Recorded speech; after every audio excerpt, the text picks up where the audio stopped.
இன்னைக்கு நம்ம ஏரியாவில் விநாயகர் கரைக்கிறாங்கன்னு தெரிஞ்ச உடனே கடகடன்னு கிளம்பி போயிட்டாங்க காசிமேட்டுக்கு. அடடடடா என்ன மாதிரி கூட்டம்!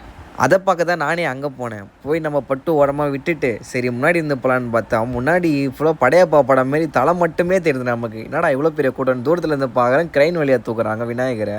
சரி அதெல்லாம் விட்டுட்டு முன்னாடி போயிட்டேன். முன்னாடி போயிட்டுக்கு அப்புறம் சரி விநாயகர் தூக்குறதெல்லாம் பார்க்க நமக்கே பயமாக இருக்குது. அந்த கிரைன் வண்டிங்கெல்லாம் பார்த்தா நமக்கு மேலே எப்போ இப்போ 1000 அடிக்கு மேலே இருக்கும் போலையே. அப்புறம் அங்கேருந்து போலீஸ்காரங்கெல்லாம் சரி போங்கன்னு துரத்துறாங்க. என்னடா போங்க துரத்துறாங்கன்னு பார்த்தா 6 மணிக்கு மேலே அலோடு இல்லையா உள்ள.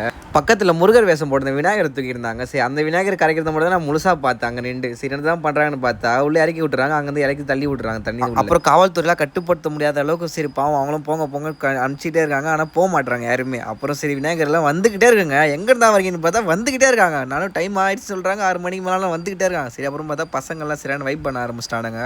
அப்புறம் அக்காங்களாம் டான்ஸ் பண்ணாங்க. அதையும் நான் நின்று ஜாலியாக பார்த்துருந்தேன். அப்புறம் கிளம்பிட்டேன். அப்புறம் ரொம்ப சின்ன பசங்களாம் பாவம் மூஞ்சி ரொம்ப சோகமாக இருந்துச்சுங்க.